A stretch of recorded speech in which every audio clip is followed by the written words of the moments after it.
சக்தி வந்து ரொம்ப பயந்து போறாரு. பொன்னியின் நினைச்சு ரொம்ப கவலைப்படுறாரு. இத பார்த்த கார்த்தி வந்து சக்திக்கு ஆறுதல் சொல்லிட்டு இருக்காரு. எல்லாருமே வந்துடுறாங்க. சக்தியோட ஃபேமிலிஸ் எல்லாருமே வந்துடுறாங்க. வந்து பார்த்துட்டு என்ன ஆச்சு அப்படின்னோனே, இந்த மாரி நடந்த விஷயத்த எல்லாத்தையுமே வந்து கார்த்தி சொல்றாரு. அத கேட்டு எல்லாருமே அதிர்ச்சி அடையறாங்க. உடனே வந்து பொன்னியத்துக்கு எதுவும் ஆவாதுல்ல அப்படின்னு சொல்லிட்டு அழறாங்க சிவானி. சிவானிக்கு வந்து அவங்க அம்மா வந்து ஆறுதல் சொல்றாங்க. ஒண்ணும் ஆவாது கவலைப்படாதன்னு. பிரீத்தி ரொம்ப சந்தோஷம் அடையறாங்க. பரவால்ல இதுக்கப்புறம் வந்து அவளுக்கு ஏதாவது ஆயி வரவே கூடாது. இதோட மேல போயிடணும் அவ. அப்பதான் எனக்கு நிம்மதி அப்படின்னு சொல்லிட்டு பிரீத்தி வந்து ரொம்ப சந்தோஷமா இருக்காங்க. பொண்ணுக்கு மூச்சு பேச்சே இல்லை. இதுக்கப்புறம் வந்து பொண்ணு பிழைப்பாளனே தெரில அப்படின்ற மாதிரி வந்து பேசிகிட்டு இருக்காங்க.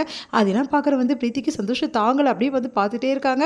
அடுத்து வந்து டாக்டர் வந்து என்ன சொல்கிறாங்கன்னா, அவுட் ஆஃப் டேஞ்சர், இப்போ வந்து எந்த பிரச்சனையுமே கிடையாது, அவங்க நார்மல் ஆகிட்டாங்க, இன்னும் கொஞ்சம் நேரத்தில் கண்ணை திறந்துருவாங்க அப்படின்னு சொல்லி சொன்னோன்னா அப்போ தான் நிம்மதி அடைகிறாரு நம்ம வந்து சக்தி.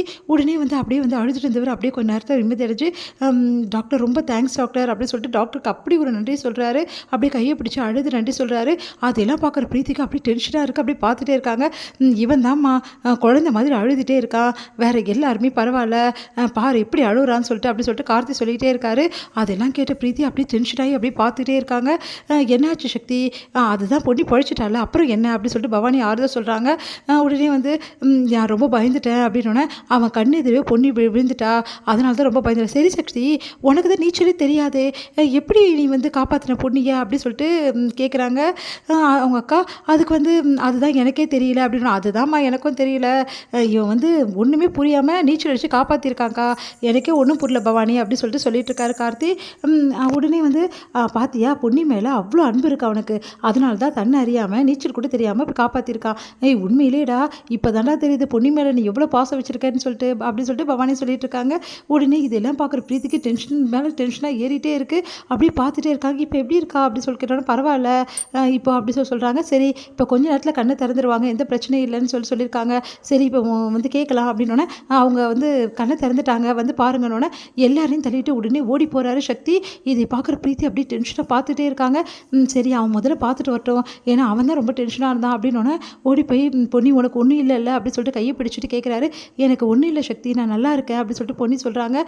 நான் எவ்வளோ பயந்துட்டேன் தெரியுமா, நான் அப்போவே சொன்னேன்ல அந்த பூவை எடுக்காதுன்னு சொல்லிட்டு கேட்டியா, இப்போ பார்த்தியா அப்படின்னு சொல்லி சொன்னேன். சாரி சக்தி, நான் செஞ்சது தான் தப்பு, என்னை மன்னிச்சிடுங்க, நான் பூவை கையில் எடுத்துருக்க கூடாது அப்படி சொல்கிறாங்க. இங்கே பாரு, இதுக்கப்புறம் இந்த மாதிரிலாம் பண்ணக்கூடாது புரியுதா அப்படி சொல்லிட்டு கையை பிடிச்சிட்டு அப்படியே அழறாரு. நான் ரொம்ப பயந்துட்டு தெரியுமா அப்படி சொல்லிட்டு அழுதுகிட்டே இருக்கா கை பிடிச்சி. என்ன சக்தி குழந்தை மாதிரி அழுதுகிட்டே இருக்கீங்க அப்படின்னோடனே, இல்லை பொன்னி இப்போ தான் எனக்கு புரிஞ்சுது, நீ இல்லாமல் என்னால் சத்தியமாக இந்த உலகத்தில் வாழ முடியாது, நீ மட்டும்தான் என் உலகமே அப்படின்னு சொல்லிட்டு அப்படியே வந்து கையை பிடிச்சிட்டு அப்படியே வந்து ஹக் பண்ணுறாரு. அதெல்லாம் பார்க்குற பொண்ணுக்கு ஒன்றும் புரியல. அப்படியே வந்து சக்தியை பார்க்குறாங்க. உடனே வந்து நிஜமாக தான் சொல்கிறேன், நீ இல்லாத உலகம் எனக்கு வேண்டவே வேணாம் அப்படி சொல்கிறாரு. என்ன சக்தி இப்படி குழந்தை மாதிரி ஃபீல் பண்ணுறீங்க?